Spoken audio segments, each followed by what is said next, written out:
I'm Amy Cherry. This local news is a service of Flagler County's Toyota dealer, Beaver Toyota, here to wow ya. It's something that I think is definitely needed in one way, but another way, it's going to be huge. Minimum wage is going up in Florida. Voters passed Amendment 2, which would raise the state's minimum wage gradually to $15 an hour by 2026. Johnny is the owner of Oceanside Beach Bar and Grill in Flagler Beach, who's a member of the Flagler Beach Business Bureau. He says the measure creates uncertainty for businesses like his. I don't know how this is all going to plan out.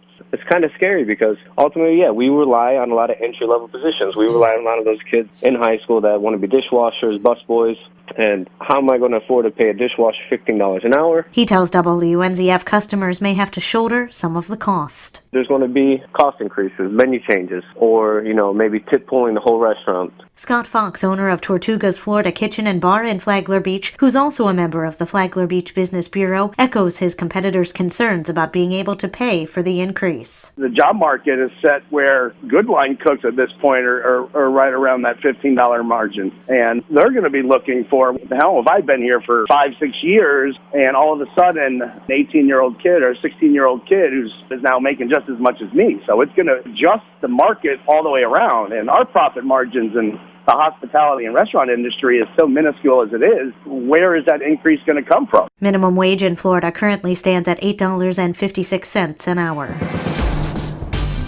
Another extension is granted to a critical dune restoration project in Flagler Beach. John Arking reports. The deadline for the $25 million project is now April, following last week's meeting of the Flagler Beach City Commission. Flagler County Attorney Al Hadid made a presentation to the board on the status of the federally funded dune project and said some beachside residents were upset that other property owners appeared to be stalling the project. I don't know if you guys remember, I'm sure you do when I remind you, that when we finally began our effort, I told you we'd be underway right about now. Remember that? We'd be underway, and we'd be done by the end of December before the winter seas came in so that we would have the advantage of being able to bring in that sand and do the project during a time when our tourism would be least affected by a project of this scale. So now we've missed that timeline because of people not coming forward and, in my opinion, doing the right thing. They have no excuse now. If they think the right thing is they need to get a check, we've got an organization that's willing to do that, okay? So in my mind, there's no excuse. There's no excuse. Hadid said they'll try and get the needed easements until mid-April, but they're ready to move into eminent domain procedures if progress isn't made. The project will stabilize the dune by extending it approximately 10 feet seaward and then slope it down to the surf, lengthening the beach by extending it into the ocean. From the WNZF Newsroom, I'm John Arkin.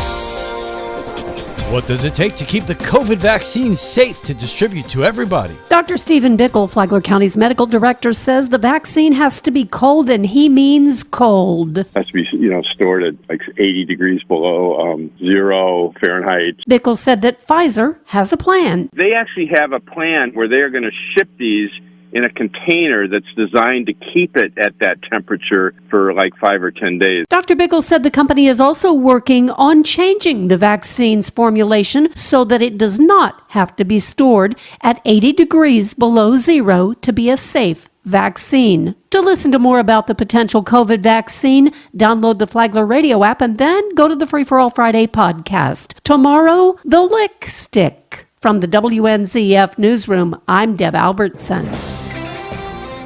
Thanksgiving is nearly here, and the city of Flagler Beach wants to help you make it a memorable one. Karen Johnson has the story. Flagler Beach Mayor Linda Provencher is inviting any resident of the city of Flagler Beach who lives within the city limits to sign up for a Thanksgiving meal with all the fixings to be delivered to your address on Thanksgiving Day, Thursday, November 26th from noon to 1. The meals are provided by Beachfront Grill, and we deliver them to your home, and they're individual meals. And this year it's more important than ever because of COVID. Unfortunately, a lot of people aren't able to travel or be with their families or go out to eat for the holidays. Orders will be accepted until this Friday, November 20th, by simply calling the City of Flagler Beach City Office. For Flagler's Morning News, I'm Karen Johnson. And now you're up to date on Flagler's Morning News. I'm Amy Cherry.